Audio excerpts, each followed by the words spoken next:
Hey y'all, it's Jonathan Scruggs from the Modern Day MacGyver on YouTube. Down in Bristow, Oklahoma today at my hometown, Bristow Purple Pirates. But we're restoring the historic Anchor Drive-In on Route 66. So that's why today's project, I'm fiberglassing a anchor as a decoration for my brother to hang on the wall here at the Anchor Drive-In. And we'll be restoring the original Anchor sign as well. And Ben asked me a little bit ago if maybe we could make a gigantic one of these to go out there with the sign as we restore it. So that may be coming. But for today, I want to show you how to fiberglass. This first style I'm going to show y'all. I'm just using this to kind of hang it. But you get the fiberglass resin, and then this has to be mixed with a hardener. So the hardener would come in a package like this. So you'd have the resin, the hardener, and then of course the matting. This is the smoother, the more rough one. Now, to be completely honest with you, I know if you're doing a show car or a dune buggy or a Corvette and you want to fix those fenders perfectly, you don't want to, you want to definitely stick to the smoother materials for the final layers because it's easier to sand there at the end. But the more rough, coarse one is good for structure, for structural repairs.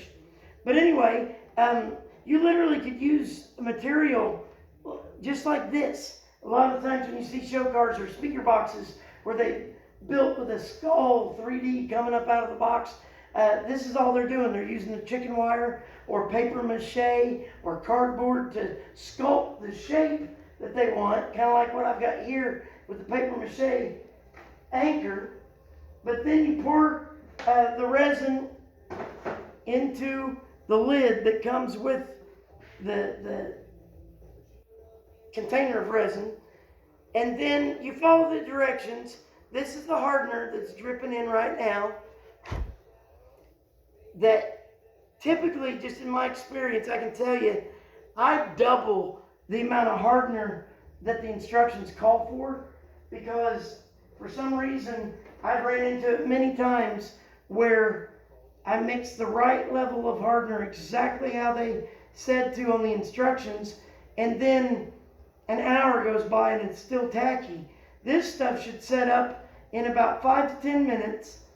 But once you get your resin mixed up, my favorite way to do it is, I love using these paint brushes like this, but I just apply the resin on the surface that I'm going to be fiberglassing, just to get it nice and wet. And then I like to cut the fiberglass matting into strips, either like this or even smaller squares like this. And then where you're laying your fiberglass, you can just put it down. I like to use that same kind of a paintbrush, and I just daub it. You want to make that material literally wet all the way around. You want it to be completely saturated.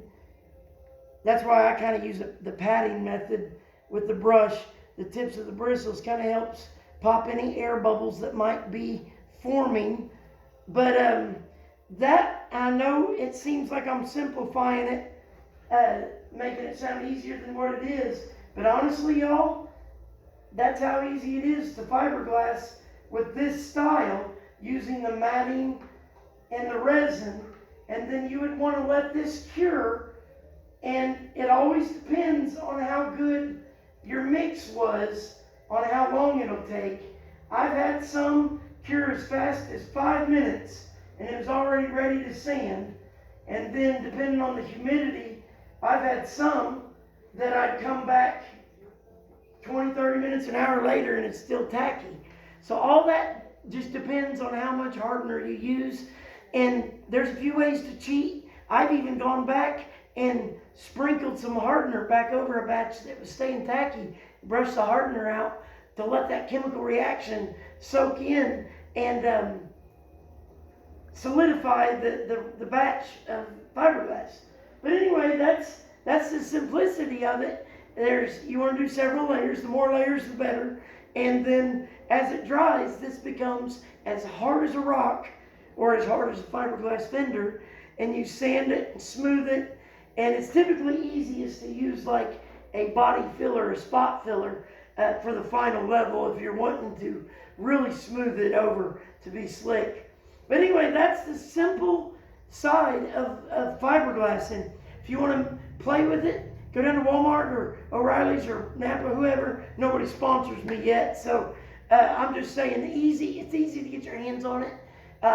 20, 30 bucks, and you could be fiberglassing today. So give it a try. Make comments if you'd like. I know there's more to know about fiberglassing, but I love just showing folks quick and simple ways to get started. And then if you ever want more advanced videos, I'd be glad to make them.